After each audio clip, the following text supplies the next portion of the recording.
के सांस के आवाज से पावेला। वो इतना समझ गईल रहले कि ई सांप ना हा, बाकिर बाबा उनका के ए शैतान के साथे ए चुड़ैल के हाथ से काहे मरवावे भेजले रहले, ई तबो उनका खातिर एगो राज रहे। वो चुपचाप बैठल रहे कि चुड़ैल ओकरा लगे से कुछ गुनगुनात गुजरत रहे। शायद ओकरा गावे से पहले ओकर सांस ना सुनाई देत रहे। ऐसे उ सीधे ओ कमरा के ओर बढ़त रहली जहां अजीम अपना लाबा के साथे रहत रहले डॉट, लेकिन ओकरा ई बात ना मालूम रहे कि उ लोग ओ चुड़ैल के पहचान ले रहे। कमरा के ओर बढ़त अजीम लाबा के संगे बाहर निकल गईले। दोनों जने अपना पूरा ताकत से नदी के ओर भागे लगले, बहुत तेजी से दौड़त रहले आ बहुते देरात रहले। तब पीछे से केहू के चिल्लाहट के आवाज सुनाई पड़ल, फिर दोनों जाना ओहिजे रह गईले। उनकर आंख में डर पूरा तरह से कम हो गई रहे। उ समझ में ना आवत रहे कि अब का करे के बा। फिर अचानक उ चुड़ैल ओकरा ठीक सामने खड़ा हो गई। अब की उनकर चेहरा खुलल रहे। उ अतना डेराए लौकत रहली कि उनका के देख के लाबा के चिल्लाहट निकल गई, हमरा से कतना दूर भागब। हा हा हा हा हा, ई कहत उ जोर से हंसे लगली। उनकर डरावना आ आतंकित आवाज सुन के दोनों जाना डेरा गईले। अजीम और चुड़ैल से बचे खातिर जल्दी से कुछ पढ़े लगले, लेकिन ओकरा औरी कुछ पढ़े से पहले वो अजीम के फेंक देले। लाबा जोर से रोवे लगले। चुड़ैल फेरू कूद के उठ के अजीम के लगे आ गई। अब की जैसी अजीम के पकड़े खातिर हाथ बढ़वली, फकीर बाबा आके उनका आँखी में एक तरह के धूल फेंक ली। वो चिल्लात ओहिजा से गायब हो गईली। फकीर बाबा के अपना संगे वापस देख के दोनों जाना के जिंदा हो गईले। ई बाबा के रहे? अजीम बाबा से पूछ ले। रउआ लोग गलत जगह पर आ गईल रहनी, ई सराय ना रहे। ई शुक्र बा कि हम और चिड़ै के दरगाह पर बैठल देखनी आ समझ गईनी कि रउरा लोग गलत जगह पर चहुक गईल बानी। ई ए इलाका के बहुत पुरान राजा भीमसेन के तवाइफ खाना रहे। अगर रउरा सामने कवनो सड़क बात तक बाकिर ऐसने भइल। बाबा जवाब देहले। बाकिर ई बाबा के रहले? वहां बहुत लोग के लाश देखनी। लाबा रोवत पूछले। ई एगो बगल के गांव के बंजारा के एगो लड़की रहे। एक बेर भीमसेन के वफादार लोग एकरा के जबरन एहिजा ले आयल रहे आ ओकरा साथे दुर्व्यवहार कैले रहे, जवना के चलते ई यहाँ आपन जान दे देहलस।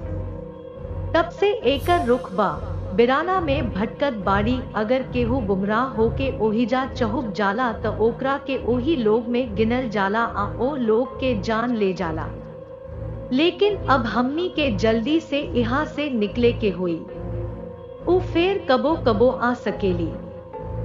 बाबा छोट छोट शब्द में पूरा बात बतवले अहुरी जल्दी जाए के सलाह देले डॉट। बाबा लम्हर कदम से आगे बढ़ रहले, साथे साथे आवे वाला हर खतरा से भी उनका के जागरूक करत रहले डॉट। लाबा आ अजीम बहुते डेराइल रहले। उ बाबा के कदम पर तेज चलत रहले। हर जगह डर के नजारा लौकत रहे। अगर कवनो चिड़ै जोर से बोलत रहे त सब कांप जात रहे। कहीं तक उ लोग किनारे पहुंच गए। नाव खींच के ओकरा पर चढ़ गईलन। बाबा हड़बड़ा के एगो लाठी के मदद से नाव चलावे लगले डॉट। अजीम आ लाबा एक दूसरा के बगल में बैठल रहले। डर उनका दिमाग में पूरा तरह से आपन घर बना ले रहे। पूरा कोशिश करके उ लोग पानी के ऊपरी सतह पर आके देखलस।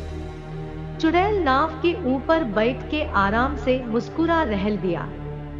उनकर हंसी इतना खौफनाक रहे कि लाबा के चीख निकल गई। दोनों जाना बहुत डेराइल रहले। आपन डेराइल चेहरा देख के बाबा दूर ना रह पवले। रौरा का लागत बा तू सबके मार दे। रौरा जवन मन करे तवन करा। दोनों जाना यात्री हवन यहाँ तहरा आश्रय पर ना आइल रहलन, बलुक रहे खातिर आइल रहलन। नयका लोग आपन रास्ता खो चुकल रहे, काहे उनकर जान दुश्मन बन गयल बा। बात करत करत बाबा धीरे धीरे उनका नजदीक आ गईले। जे हमरा धाम में आई उमर जाई। हा हा हा हा उ हंसत हंसत औरी डरावना लागत रहली। लेकिन उ लोग तहार दुश्मन नहीं खन। बाबा चुड़ैल के आँखी में धूल फेंकत नाव के लगे पहुँचले जहाँ वो आराम से बैठल रहली। लाबा आ अजीम धीरे धीरे ठंडा पानी में बर्फ बनत रहे। बाबा अचानक कुछ पढ़ के हाथ में पानी लेके चुड़ैल पर फेंक देले। चुड़ैल जोर से कुहुक के पानी में गिर गई। ओकरा के तड़पत देख के बाबा अजीम आ लाबा के ओर जोर से हल्ला मचवले। ऊपर आवे से पहले रउआ लोग जल्दी से पानी से निकल के नदी पार जा, जल्दी करी। जा अजीम बाबा के नाव पर चढ़ के अपना और आवत देख ले।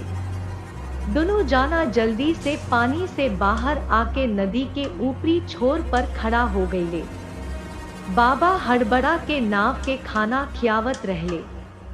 जल्दी कर बाबा, अजीम बाबा के जोर से आवाज दिली। हमरा खातिर चिंता मत करी, तू लोग जल्दी से दरगाह में जा। अरे आम। बाबा जोर से आवाज उठवले। डॉट कुछ देर ले खड़ा होके जब दोनों जने मोल्डिंग करत रहले तब बाबा फेरू चिल्ला के कहले, हम कहत बानी, तू लोग जा जा। अब की बेर अजीम लाबा के हाथ पकड़ के तेजी से भागे लगले। वो पूरा ताकत से दौड़त रहले। कुछ दूर दौड़ला के बाद उनका बाबा के दर्द भरल चिल्लाहट सुनाई पड़ल था। शहर से दूर केहू आज अजीम आ लाबा के जान बचा लेले रहे बिना जान के परवाह कैले। दोनों जाना के बात सुन के उ लोग ऐसे खड़ा हो गईले जैसे आज केहू इनका खातिर आपन जान गवा देले होखे।